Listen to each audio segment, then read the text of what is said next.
everyone, it's Mrs. Stung. How are you feeling today? Are you happy about school? Are you nervous about school? Are you a little scared about school? Those are all ways to feel called emotions, and different people feel different ways at different times. I'm going to read you a story today called Franklin Goes to School. I bet lots of you know this turtle Franklin, and in the book, Franklin's feeling a little nervous or a little scared about coming to school. So we're going to find out what happens when he feels nervous. Franklin Goes to School by Paulette Bourgeois. The pictures are by Brenda Clark. Franklin could count by twos and tie his shoes. He could zip zippers and button buttons. But Franklin was worried about starting school, and that was a problem because Franklin was going to school for the very first time. Franklin woke up with the sun. "It's my first day of school," he told Goldie his fish. Franklin packed his new pencil case with a ruler, a pencil, an eraser, and 12 colored pencils that he had sharpened himself. Then he woke up his parents. "Hurry," he said to his parents. "I cannot be late for school." Franklin's mother looked at the clock. "Even the teacher is not awake yet," she laughed. "It's too early." "You must be very excited," said Franklin's father. Franklin nodded. So he's very excited to be heading to school. I get excited when it's time for school too. It was so early there was time to make a big breakfast. "You need a full tummy to work at school," said Franklin's father. Franklin was not hungry.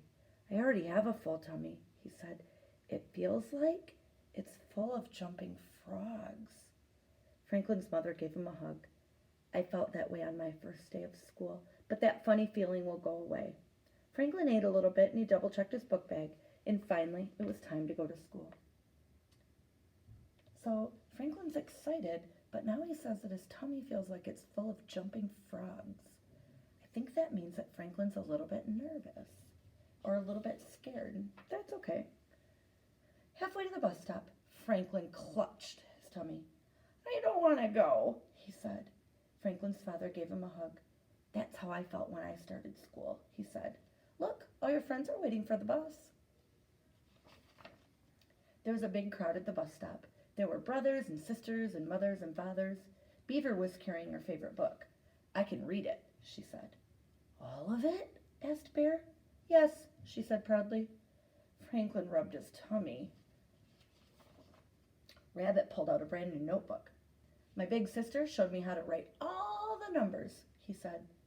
"All of them?" asked Fox. "Most of them," boasted Rabbit. Franklin looked at his mother. "I want to go home." "We'll be here after school to hear all about the things you did today," she said. When the bus arrived, Rabbit grabbed his sister's hand and climbed aboard. Bear stood at the steps and waved goodbye again and again. Franklin hugged his mother, then his father, and he kept on hugging even after his friends had found seats. As the bus pulled away, Franklin looked out the window.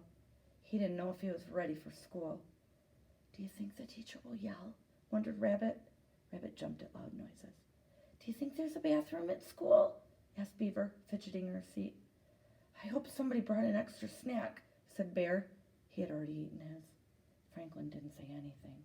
The bus ride seemed very, very long. When they arrived, their teacher was waiting. Mr. Owl said good morning in a gentle voice. He showed them where to hang their coats and where to sit. He showed them where to find the bathroom and offered everyone a piece of fruit. Then Beaver and Bear went to the Reading and Writing Center. Rabbit went to the play kitchen, but Franklin just stayed in his seat. "What would you like to do today, Franklin?" asked Mr. Owl.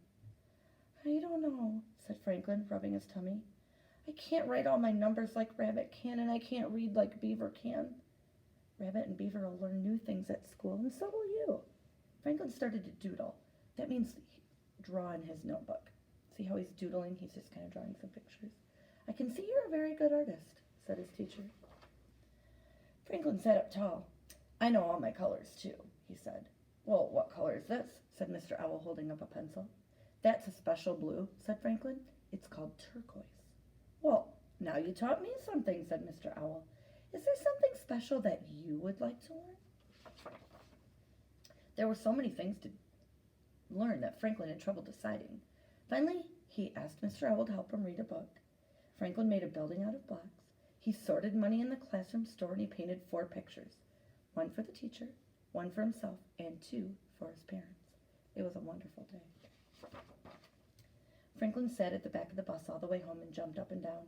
He was so busy having fun he almost forgot to get off at the bus stop. His parents were waiting. "How's your tummy?" they asked. Franklin looked puzzled. It had been such a good day he'd forgotten all about his jumpy tummy. "My tummy is empty," he said. "That feeling will go away too," said Franklin's father. "I made this for you," said Franklin's mother. She gave Franklin his favorite snack, fly pie. "And I made this for you," said Franklin. He gave his parents 2 pictures and 2 great big hugs. The end. So, in that story at the beginning, Franklin was feeling kind of nervous or worried. But by the end, he forgot to be worried and he was having a great time at school. I hope you enjoyed the story.